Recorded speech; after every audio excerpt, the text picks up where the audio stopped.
السلام عليكم ورحمة الله.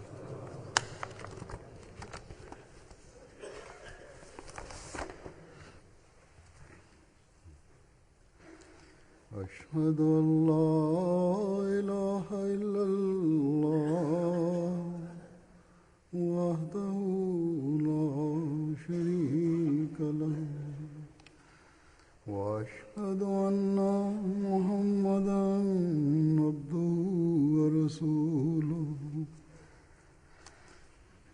أما بعد فأعوذ بالله من الشيطان الرجيم بسم الله الرحمن الرحيم الحمد لله رب العالمين الرحمن الرحيم مالك يوم الدين إياك نعبد وإياك نستعين اهدنا الصراط المستقيم صراط الذين أنعمت عليهم غير المغضوب عليهم ولا الضالين.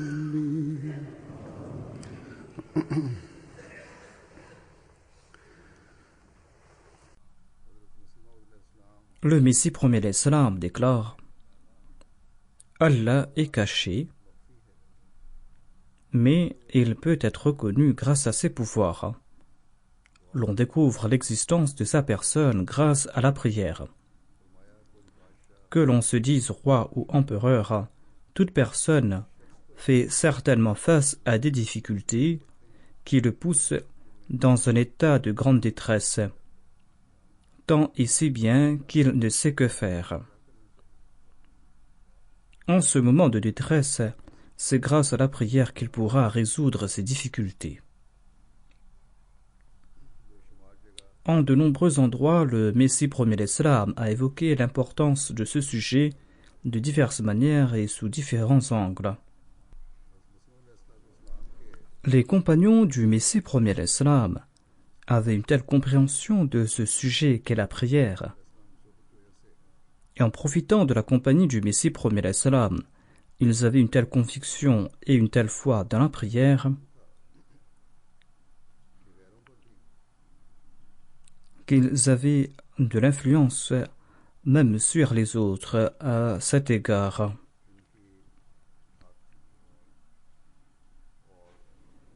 Et ceux qui n'avaient aucune foi et qui étaient en relation avec les Ahmadis savaient que beaucoup de leurs prières étaient exaucées. Hadrat Muslim Maud raconte qu'on relata un incident à propos de Munshi Arullah Khan Saheb au Messie premier l'Islam, et cet incident le fit rire.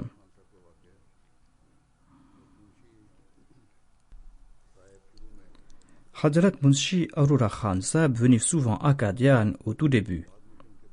Par la suite, en raison de ses grandes responsabilités, il lui était difficile d'avoir des jours de congé souvent. Cependant, il venait souvent à Qadian. Hadrat Muslim Maud déclare: quand nous étions enfants, l'arrivée de Munshi Arullah Khan à Qadian ressemblait à l'arrivée d'un frère qui visitait un proche après un an d'absence. En dépit du fait qu'il venait souvent à Qadian, il nous rencontrait avec un grand amour et une grande chaleur, comme s'il venait nous rencontrer après un an. Ainsi, cet Ahmadi raconta, en la compagnie du Messie premier l'Islam, que Munshi Arullah Khan Saheb est capable d'effrayer un juge. Une fois, Munshi Arullah Khan a dit au juge: « Je désire visiter Qadian. Donnez-moi un jour de congé. » Le juge refusa. Munshi Saheb travaillait à l'époque dans le bureau du juge de district. Musharraf Khan lui dit « Je dois certainement partir à Qadian, donnez-moi un jour de congé. » Le juge répondit « Il y a beaucoup de travail, je ne peux pas vous donner de congé. » Munshi Saheb répliqua « Soit, je vais faire votre travail, ne me donnez pas de congé. À partir d'aujourd'hui, je vais prier contre vous. Ne me laissez pas partir si vous le désirez. » Par la suite, ce juge subit une telle perte qu'il en fut très effrayé. Et par la suite, le samedi, il disait aux employés du tribunal « Terminez le travail rapidement aujourd'hui, sinon Munshi Arora Khan va rater son train. » Il devait partir à Qadian par train. Si vous terminez pas le travail, il va rater son train. Et à chaque fois que Munshi Arora Khan désirait visiter Qadian, le juge lui donnait congé. Il était très effrayé par les prières de Munshi Arora Khan. Voilà ces personnes dont la piété et les prières avaient impressionné les non-musulmans. C'est ce que nous devons avoir en tête aujourd'hui. Et nous devons aujourd'hui aussi grandir dans notre relation avec Dieu. J'évoque maintenant d'autres faits concernant le Messie promet l'Islam, des faits qui ont été mentionnés par Hadrat Muslim Maud radhiyallahu, des faits qui sont très importants pour notre progrès spirituel et notre éducation morale et spirituelle. En ce monde, la sensibilité et le caractère des gens diffèrent d'individu en individu. Certains ont des sens très sensibles, les sens des autres le sont moins. Certains sont habitués avec un climat ou une situation particulière. Il est difficile pour d'aucuns de vivre dans le même climat ou la même situation. Étant donné qu'ils n'ont pas l'habitude, ils sont en plus sensibles.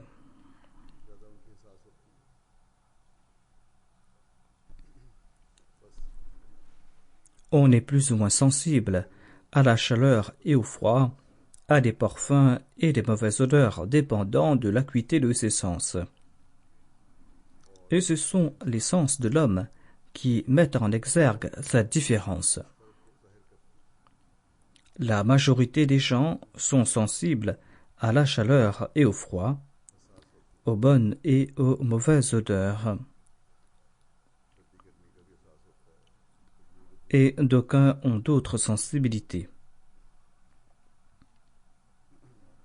Et ceux qui ne sont pas sensibles à ces facteurs ne peuvent prouver que ces conditions sont inexistantes. Celui qui vit dans des régions enneigées ou celui qui vit dans un climat froid ne ressent pas le froid. Les autres ont froid aux pieds, les autres portent des chaussettes épaisses, alors que d'aucuns n'ont même pas de chaussettes et disent que nous avons les pieds chauds. Il en est de même des autres sens. Cela ne veut pas dire qu'il ne fait pas froid ou que le froid n'a pas d'effet, car la majorité des gens sont sensibles et ces conditions existent.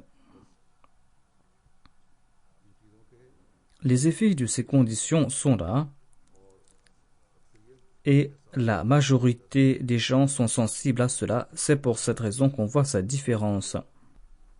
En tout cas, Hadrat Muslim Maud nous explique cette différence dans la perception en citant le Messie promis l'Islam, qui nous présente un exemple de ce monde. Le Messie promis l'Islam racontait que certains citadins d'une ville discutaient sur le sésame et disaient que le sésame a un effet très réchauffant sur le corps. Personne ne peut consommer 230 grammes de sésame, disait-il. S'il en consomme, il sera malade sur le champ. Tel sera le cas de la majorité des gens. Il est impossible que l'on consomme autant de sésame sans tomber malade. Quelqu'un a dit que si un tel mange autant de sésame, je lui accorderai 5 roupies comme récompense. Un paysan passait par là.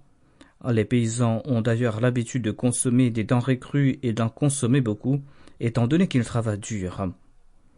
Et certains ont pareil tempérament. Ce paysan était frustré et il les écoutait tout étonné et il se disait « Cela est fort étrange. Peut-on recevoir 5 roupies comme récompense pour consommer quelque chose d'aussi délicieux que le sésame ?» Et il demanda « Doit-on les manger avec les feuillages ou sans les feuillages ?» Il a demandé cela parce que pour lui, il est tout à fait étrange de recevoir 5 roupies comme récompense pour consommer du sésame sans les feuillages. Il était prêt à consommer donc ce sésame avec ses branchages. Pour ceux qui parlaient à ce sujet, il était impossible de consommer autant de sésame. Il y a donc une grande différence dans la perception de ces deux groupes de gens. Pour d'aucuns, il est impossible de consommer 230 grammes de sésame, et pour d'autres, ils sont prêts à consommer autant de sésame. Et consommer autant de sésame sans les feuillages est quelque chose de tout à fait ordinaire, comme en recevant 5 roupies comme récompense pour les consommer sans le feuillage. Ces différences en ce monde ont trait aux perceptions. Et c'est la même loi qui est en application dans le monde spirituel. On est plus ou moins influencé par la Sola. D'aucuns ne sont pas influencés par la Sola, d'aucuns accomplissent la Sola en apparence. Ils se contentent en fait de se cogner la tête, la Sola n'a aucun effet sur eux.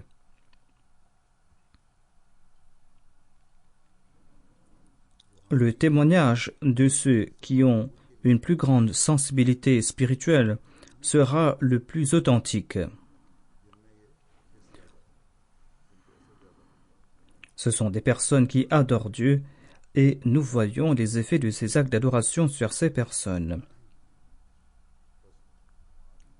Ainsi, les sens de la majorité des membres de la Jamaat doivent être réceptifs aux effets spirituels et ils doivent informer le monde ce qu'est la vraie Salah, ils doivent informer le monde ce qu'est la vraie Ibarda. Et quels sont les sens que l'on doit créer en soi.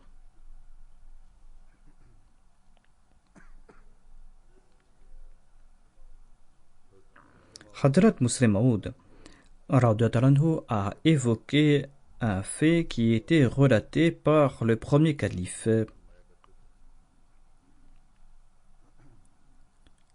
Hadrat Muslim Maud a cité ce fait en référence à un autre contexte, mais l'on comprend grâce à ce récit que des érudits imbus de piété visitaient le Messie premier d'Islam. C'étaient des érudits qui étaient de grands experts, et étant donné qu'ils étaient imbus d'une grande piété, ils lui prêtaient allégeance. Le premier calife relate qu'il y avait un érudit qui était un expert en grammaire. Et il était connu dans l'Inde tout entière, en raison de son érudition. Cependant, il était très simple. Quelqu'un qui ne le connaissait pas aurait cru qu'il avait affaire à un paysan qui venait de couper de l'herbe. Il s'appelait Maulvi Khan Malik Saheb. Il visita Qadian après avoir entendu parler de la déclaration du Messie premier l'Islam et il accepta le Messie premier l'Islam. Il passa par Lahore et il décida de rencontrer Maulvi Ghulam Ahmad Saheb. Maulvi Ghulam Ahmad Saheb était un prédicateur dans la grande mosquée de Lahore et il était l'élève de Maulvi Khan Malik Saheb. Maulvi Ghulam Ahmad Saheb était lui aussi un érudit de grand renom. Étant donné que les gens de Lahore étaient riches, Maulvi Ghulam Ahmad jouissait d'une très bonne situation financière et il avait des centaines d'élèves. Quand Maulvi Khan Malik Saheb arriva à la mosquée, eh bien, les élèves ignoraient l'importance de sa personnalité. En voyant ses vêtements ordinaires et son apparence simple, il croyait avoir affaire à une personne ordinaire. Maulvi Ghulam Ahmad Saheb demanda à Maulvi Khan Malik Saheb « D'où venez-vous » Maulvi Khan Malik répondit « De Qadian ». L'autre demanda « De Qadian ». Maulvi Khan Malik dit « Oui, je suis venu de Qadian ». « Pourquoi êtes-vous parti là-bas » demanda Ghulam Ahmad Saheb. L'autre répondit « Pour devenir le disciple de Mirza Saheb ». Maulvi Ghulam Ahmad lui demanda « Vous êtes un si grand érudit, qu'avez-vous vu de bon en lui pour devenir son disciple ?» Khan Malik Saheb lui dit en langue pendjabi « Occupe-toi de ce qui te regarde, tu ne sais même pas conjuguer des verbes. »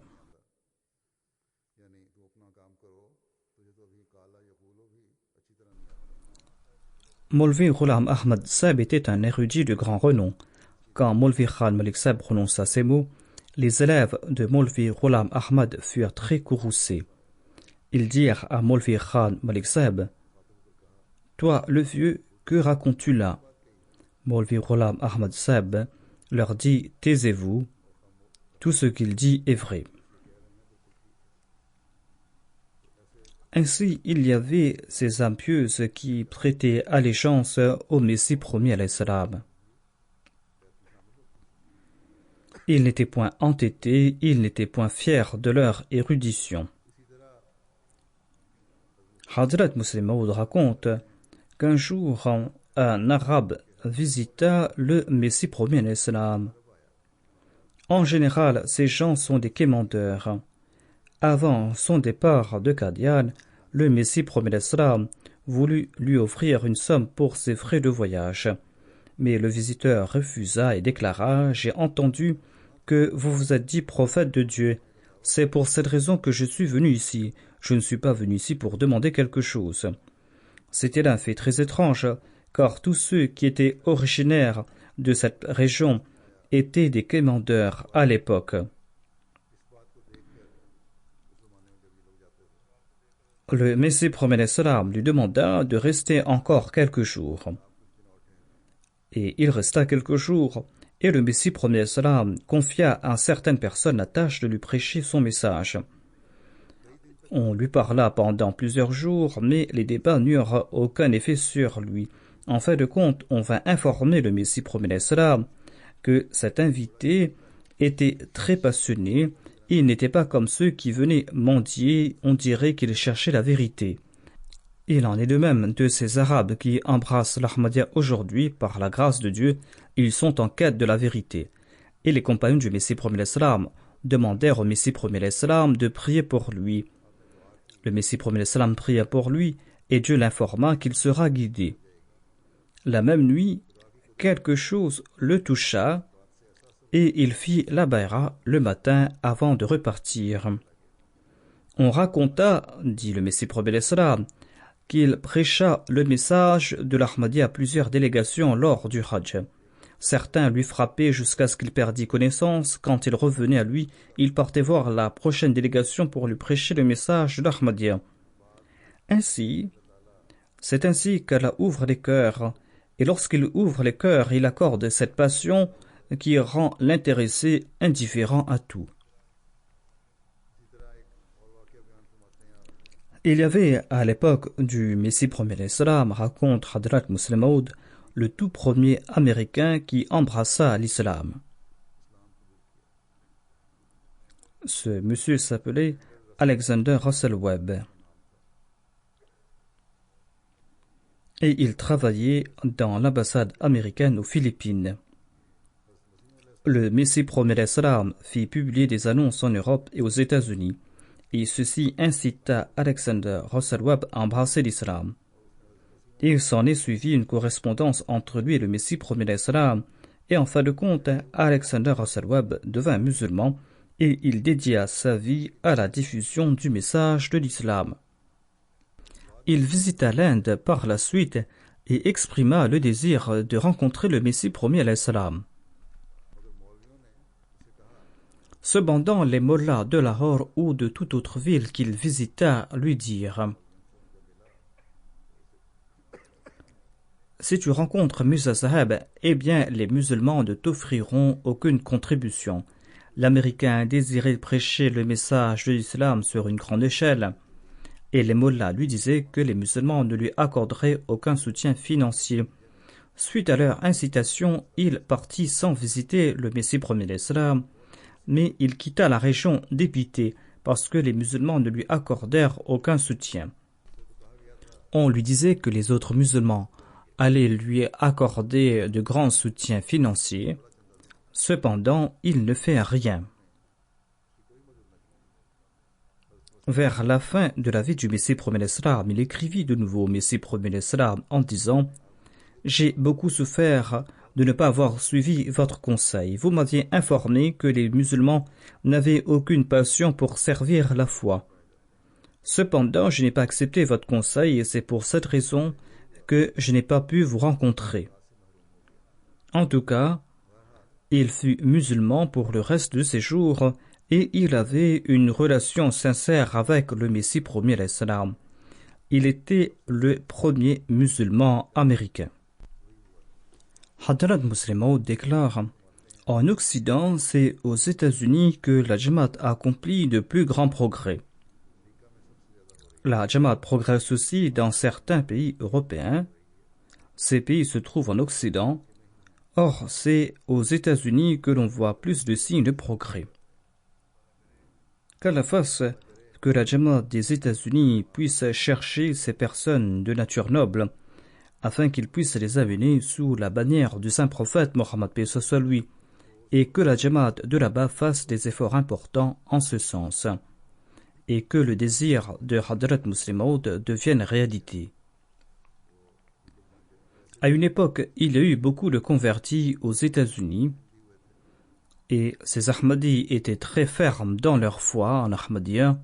Cependant, nombre de leurs descendants n'ont pas été fermes dans leur foi en Ahmadiyya en raison de l'attrait de ce monde, ou en raison du manque de contact, ou pour d'autres raisons.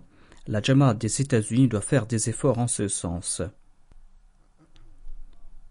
Comment le Messie premier d'Islam traitait-il les enfants et à quel point était-il soucieux de leur éducation morale et spirituelle? Hadrat Muslim Maud déclare à ce sujet que la meilleure façon d'éduquer un enfant, c'est à travers des jeux. C'est à travers des jeux que l'on peut faire l'éducation d'un enfant. Au tout début, lorsqu'il est tout petit, il faudra l'éduquer à travers des histoires. Pour un adulte, un simple discours suffira. Or, les histoires sont très importantes afin de maintenir l'intérêt de l'enfant durant l'enfance. Il n'est pas essentiel que ces histoires soient des fables. Le Messie premier d'Islam nous racontait l'histoire de Joseph, il nous racontait l'histoire de Noé, l'histoire de Moïse. C'était pour nous des histoires et des contes, quoique c'était des faits réels. Le Messie premier d'Islam nous racontait une histoire des jaloux tirée des contes des 1001 nuits. Que ce conte soit vrai ou faux, il y avait des leçons à tirer dans ce conte. Nous avons aussi appris nombre de proverbes et de dictons de ces histoires racontées par le Messie premier d'Islam. Ainsi, les histoires sont la meilleure méthode pour éduquer les enfants. Il y a certaines histoires qui sont sans sens et futiles, mais il y a d'autres qui enseignent de bonnes valeurs morales et qui sont emplies de leçons. C'est ainsi que l'on peut éduquer un enfant en bas âge. Quand il grandira, la meilleure façon de l'éduquer par la suite, ce sera à travers le jeu. Certains parents se plaignent que leurs enfants jouent beaucoup. S'il ne passe pas son temps sur des jeux vidéo et qu'il joue à l'extérieur, il faudra le laisser. On peut enseigner grâce aux jeux et dans la pratique ce que l'on peut enseigner grâce à des livres. Or, la période des histoires vient avant celle du jeu.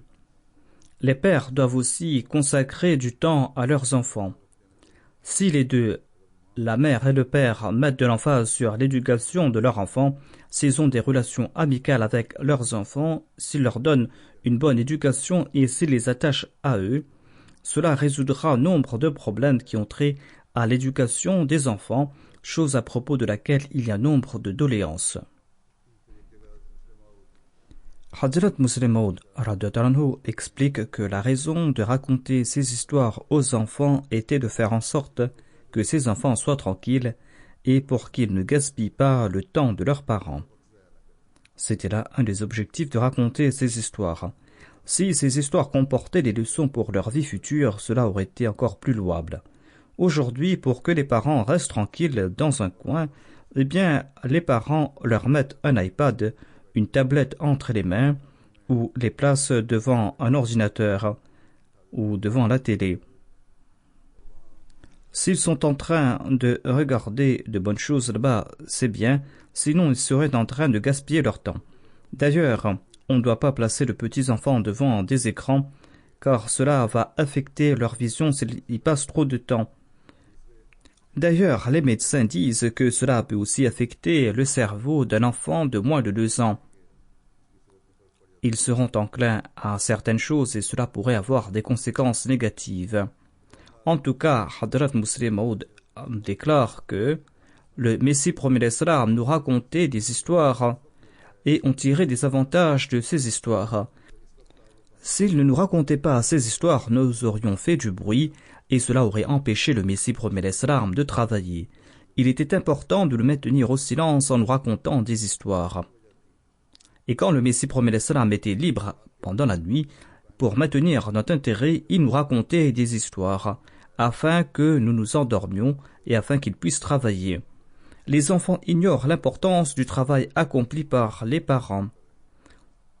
Si on n'éveille pas son intérêt, il commencera à faire du bruit. On raconte des histoires afin d'endormir les enfants. À l'époque, il n'y avait pas ces nouvelles technologies et les parents faisaient beaucoup de travail. Aujourd'hui, en raison de ces nouvelles technologies, d'une part, les parents ne font pas des efforts à propos de l'éducation morale de leurs enfants et d'autre part, ils n'ont pas de bonnes relations avec leurs enfants. Il faudra être vigilant à cet égard. Hadrat Muslim Maud déclare: tout le monde accepte l'importance des histoires, quoique c'est une nécessité temporaire. L'avantage est d'éveiller l'intérêt de l'enfant, de l'émerveiller, afin qu'il s'endort. L'objectif des parents est de faire en sorte que leurs enfants ne perdent pas leur temps. C'est pour cette raison qu'ils allongent l'enfant pour lui raconter des histoires. L'un va lui raconter des histoires tandis que l'autre le travaille, ou afin que les autres membres de la famille puissent travailler ou vaquer à leurs occupations. Même si l'on raconte des histoires futiles et farfelues, l'on pourra atteindre cet objectif. Cependant, nous ne devons pas nous contenter de cela. On doit raconter des histoires qui seront avantageuses en ce moment. Hadrat Muslim Maud nous explique que l'amitié ne doit pas être source de destruction. Et le Messie promet l'Islam racontait une vieille fable à cet effet. Il déclare que quelqu'un avait pris pour ami un ours. Il avait domestiqué cet ours ou il l'avait aidé dans un moment de détresse. C'est pour cette raison que l'ours était toujours en sa compagnie. Ce n'est là qu'une fable qui comporte en fait une morale. Certes, d'aucuns élèvent des animaux à l'instar des ours.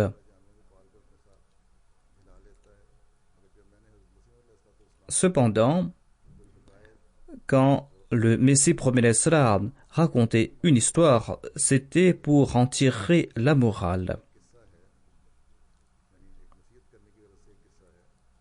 Je dois présenter ces explications afin que nos détracteurs ne disent pas que nous sommes des imbéciles et que nous croyons que des ours s'asseyent en compagnie des hommes. Ce sont là des fables qui comportent une morale, et ces analogies aux animaux servent à décrire les tempéraments et les actions des personnes concernées. Dans les fables anciennes, on fait correspondre la cour d'un roi à celui d'un lion, et on présente ses commandeurs et ses ministres dans la forme d'autres animaux. Et c'est ainsi qu'on tirait grand plaisir de ces histoires. En tout cas, cette personne avait pris un ours pour ami qui était toujours en sa compagnie. Un jour, la mère de l'homme tomba malade. Il s'assit à côté de lui pour l'éventer, pour repousser les mouches. Mais il dut sortir et il indiqua à l'ours de prendre sa place et de repousser les mouches. L'ours commença à accomplir diligemment cette tâche, Mais il y a des différences entre la patte d'un animal et la main d'un homme. Les animaux ne peuvent pas aisément agiter leurs pattes à l'instar de la main d'un homme. L'ours repoussait en vain les mouches qui revenaient de plus belles. L'ours s'est dit que les mouches doivent certainement beaucoup incommoder la mère de son ami. Et pour résoudre ce dilemme, il prit une grosse pierre pour tuer les mouches. Il tua certainement les mouches, mais il écrasa par la même occasion la mère. C'est là une histoire dont la morale est que certains simples d'esprit ne savent pas à qui se lier d'amitié. Leurs amis sont animés de nobles sentiments, mais en fait ils causent la destruction de leurs ennemis. Si l'on désire sincèrement le bonheur de son ami, il ne le poussera point vers la voie de la malhonnêteté, voire il l'en retiendra s'il constate que son ami se penche dans sa direction. Le saint prophète Mohammed a très bien décrit le sens de l'amitié. Il a déclaré « Aidez votre frère, qu'il soit l'oppresseur ou l'opprimé ». Les compagnons demandaient au prophète d'Allah sallallahu alayhi wa sallam, « Comment cela?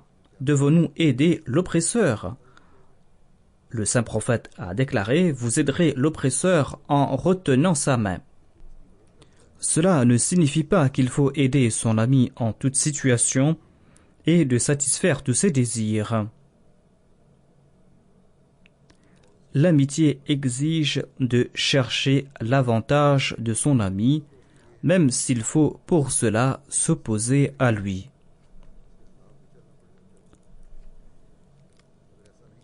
Si l'ami n'agit pas ainsi, il causera la destruction de son ami ou il causera sa perte par un moyen ou un autre.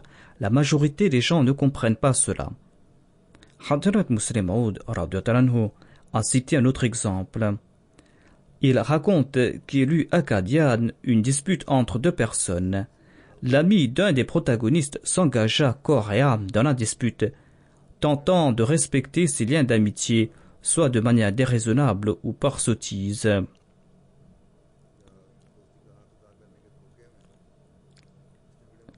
Le protagoniste, quant à lui, en raison de son caractère noble, mit fin aux différends et il se réconcilia avec la partie adverse. Cependant, son ami, qui prit part à la dispute par amitié, devint un apostat. Ainsi, l'amitié peut rapprocher d'Allah, elle est avantageuse aux amis, mais l'amitié peut aussi causer la destruction des amis et la destruction de soi-même. Il faudra, de ce fait, user de son discernement dans le respect de ses liens d'amitié et on doit aussi contrôler ses émotions. Hadrat Muslim Maud déclare: le Messie promet l'Islam racontait l'histoire de l'ours qui se lia d'amitié avec un homme. La femme de ce dernier se moqua de lui en disant: quel genre d'homme es-tu pour prendre un ours pour ami? Un jour, elle prononça ces paroles blessantes à l'endroit de l'ours à haute voix, tant et si bien que l'ours l'entendit. L'ours prit une épée, vint voir son ami et lui dit: donne-moi un coup d'épée sur la tête. Il ne faut pas s'étonner de cette conversation, ce n'est qu'une histoire pour nous faire comprendre qu'il s'agissait là d'un homme ayant la physionomie d'un ours. Les hommes ont différents tempéraments, des fois on les assimile à des ours ou à d'autres animaux. En tout cas, l'ami refusa de frapper l'ours, son ami, mais ce dernier insista. Il prit finalement l'épée et lui donna un coup sur la tête. Couvert de sang, l'ours partit prendre refuge dans la jungle. Il retourna voir son ami un an après et lui dit: examine ma tête, vois-tu quelques traces de ma blessure? Son ami répondit non. L'ours déclara: je me suis traité avec des plantes aux vertus thérapeutiques dans la jungle. La blessure s'est guérie. Or la blessure causée par les paroles de ta femme à mon encontre est encore béante. Cette blessure est encore béante en mon cœur. Parfois la blessure causée par la langue est beaucoup plus grave que celle causée par l'épée. C'est une blessure que l'on n'oublie pas. C'est là un point que tout le monde doit avoir en tête afin de préserver la paix de la société. à savoir qu'il faut respecter ses sentiments les uns les autres. Il ne faut pas lancer des attaques verbales qui causeront des blessures qui seront à jamais béantes. Tout Ahmadi devra avoir en tête cette leçon.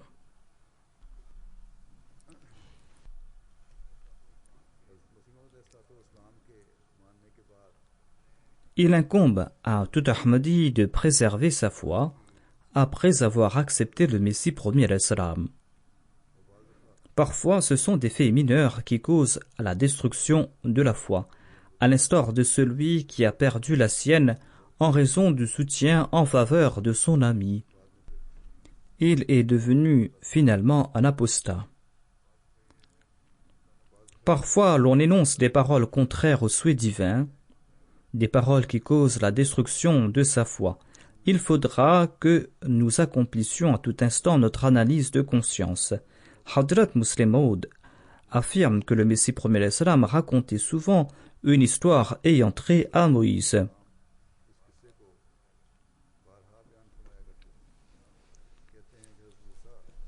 Lorsque Moïse sortit de l'Égypte, il s'opposa en cours de route à la tribu des Amalécites. C'était une tribu descendant du prophète Noé, et ils étaient très hostiles envers les Hébreux. En tout cas, le roi de cette tribu craignait de perdre face aux Hébreux. Il demanda à un sage de prier pour lui.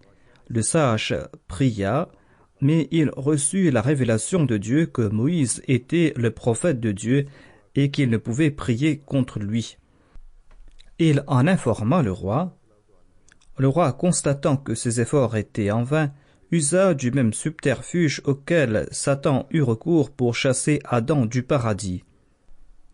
Cela est un subterfuge immuable. Satan a égaré Adam grâce à Ève. Ainsi le roi fit préparer des bijoux et des parures et les offrit à la femme du sage afin qu'il prît contre Moïse. Celle-ci incita son mari, mais ce dernier répliqua que Moïse était l'ami de Dieu et qu'aucune malédiction ne l'affectera. Il ne devrait prier contre lui. Il a dit que j'ai prié contre lui, mais j'ai reçu la réponse. Mais l'autre insistait, il vient de quitter l'Égypte, il est fort probable que la situation ait changé.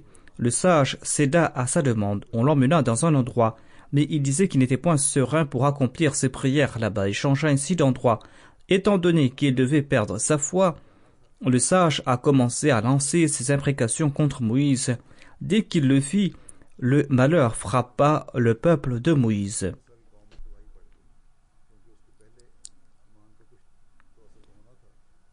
En raison des lacunes dans la foi des Hébreux, ils subirent temporairement un malheur. Et la foi du sage, quant à elle, prit son envol comme une colombe. Il perdit sa foi car Allah lui avait interdit de prier. En raison de ses prières contre Moïse, il perdut son statut et sa piété, ainsi que sa proximité avec Dieu.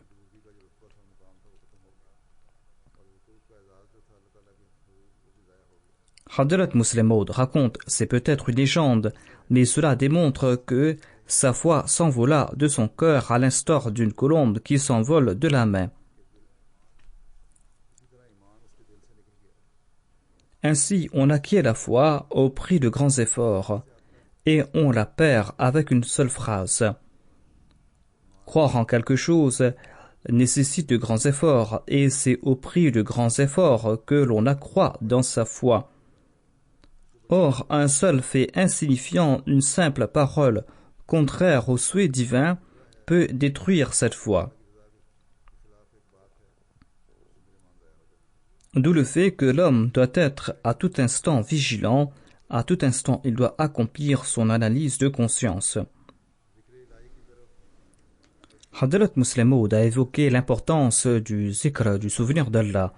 Le Messie promet l'Islam répétait souvent le dicton d'un sage qui disait « Les mains de l'homme doivent s'affairer, mais son cœur doit être consacré à Dieu. »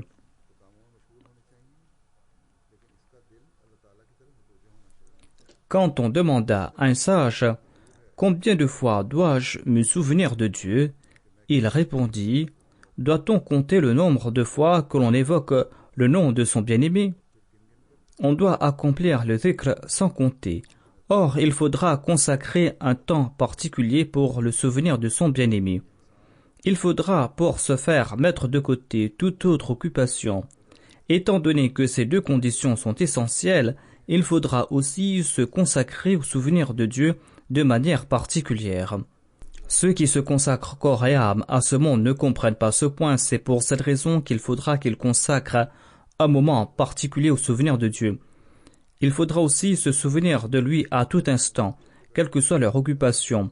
Ils doivent se souvenir de ses faveurs et de ses grâces et en faire l'évocation. Il faudra aussi écouter avec attention les conseils ayant trait à la foi et s'en souvenir avec attention. Il faudra aussi les traduire dans la pratique. Ceci doit être l'objectif de tout Ahmadi.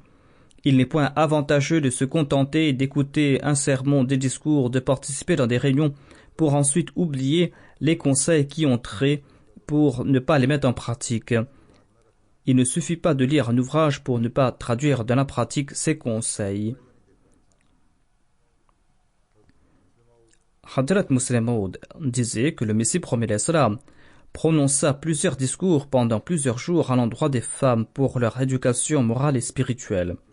Un jour, il dit, on doit aussi mettre à l'épreuve les femmes, afin de savoir jusqu'à quel point elles ont compris mes conseils.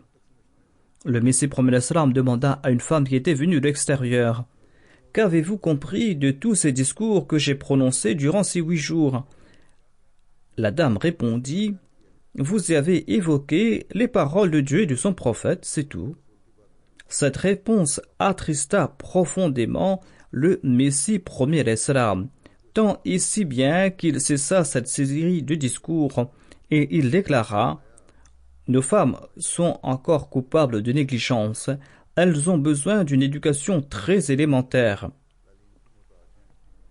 Elles n'ont pas la capacité de comprendre des faits ayant trait aux grandes questions de la spiritualité. » Hadrat Muslim Maud déclare il en est de même dans le cas de certains hommes. Je dirais même que c'est le cas de beaucoup d'hommes. Cependant, dans certaines régions, nous voyons le contraire. Certaines femmes sont plus éduquées que les hommes, et quand elles font des rappels à leurs maris sur des faits ayant trait à la foi, en leur demandant de les mettre en pratique, eh bien leurs maris répondent que la religion dit beaucoup de choses. Moi, je ne vais pas changer, j'agirai comme bon il me semble. Quand on fait preuve d'une telle obstination, c'est la décadence qui guette pareil homme. Et l'on s'éloigne très loin de la foi. Hadrat Muslim Maud déclare « Regardez par contre la condition des compagnons du saint prophète. Matin et soir, il écoutait les conseils du saint prophète Mohammed paix soit lui et les mettait en pratique. Ils ont suivi tous les conseils du saint prophète, grands et petits, non seulement qu'ils les ont diffusés dans le monde, mais ils les ont mis en pratique. » Il faudra aussi lire les ouvrages du Messie promet l'Islam et en tirer profit. C'est là une des obligations des plus importantes de la Jamaat. Il ne faut point les lire pour en tirer un plaisir intellectuel. Il faudra les lire avec l'intention d'en tirer des avantages et pour les mettre en pratique. Vous pourrez lire le Coran tout entier pour le plaisir. Cela ne vous sera d'aucun avantage. Or, si vous réfléchissez sur les attributs divins, pour énoncer Subhanallah une seule fois avec passion et par amour pour lui, eh bien cette seule formule vous mènera à des sommités.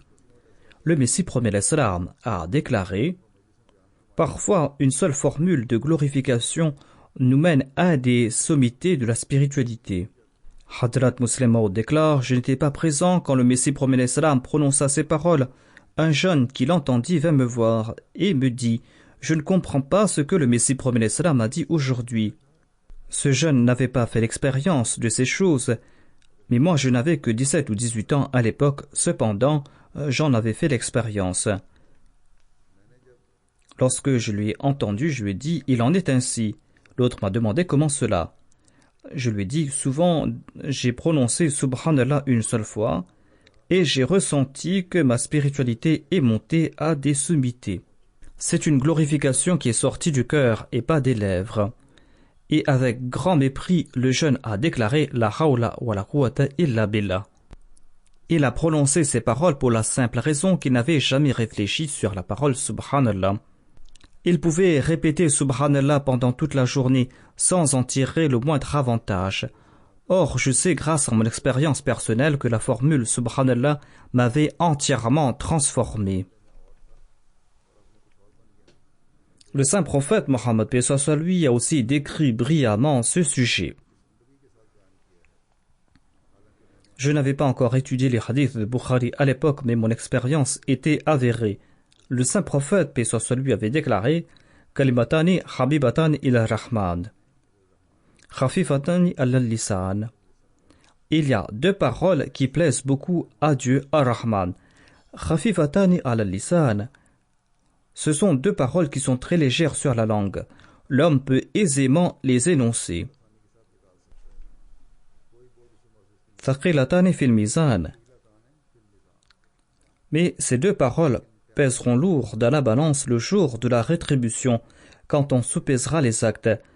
Ces paroles feront pencher entièrement un plateau de la balance. Quelles sont ces paroles? Subhanallahi wa bihamdihi, subhanallahi l'azim. Hadrat Muslim Maud déclare: je récite souvent ces paroles. En les prononçant une seule fois, parfois mon âme monte aux sommités de la spiritualité. La chose essentielle, c'est de réfléchir profondément sur les ordonnances divines et de tenter de les mettre en pratique.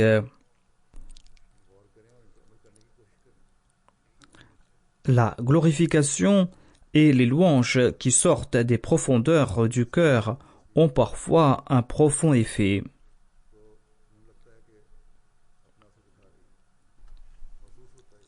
On ressent que ces paroles ont de l'effet. Qu'Allah fasse naître en nous tous la force agissante nécessaire. Qu'Allah fasse que nous puissions mériter son plaisir, que de glorification et de louange portent nos âmes aux sommités de la spiritualité et que cela nous rapproche de Dieu.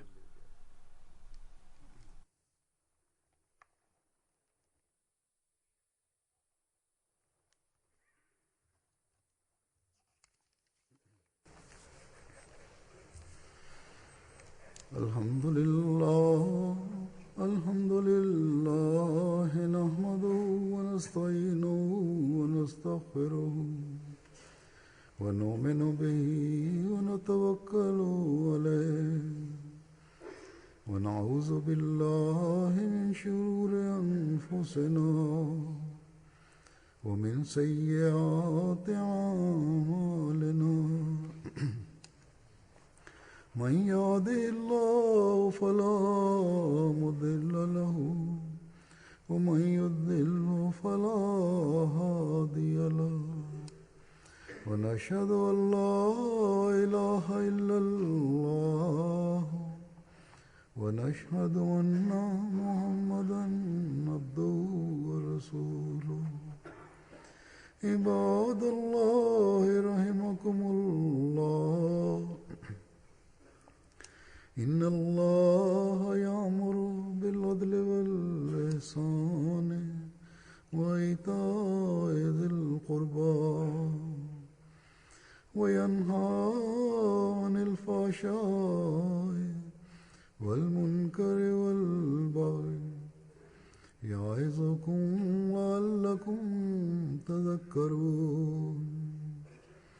اذكروا الله يذكركم اذكروا الله يذكركم وادعوه يستجب لكم ولذكر الله أكبر.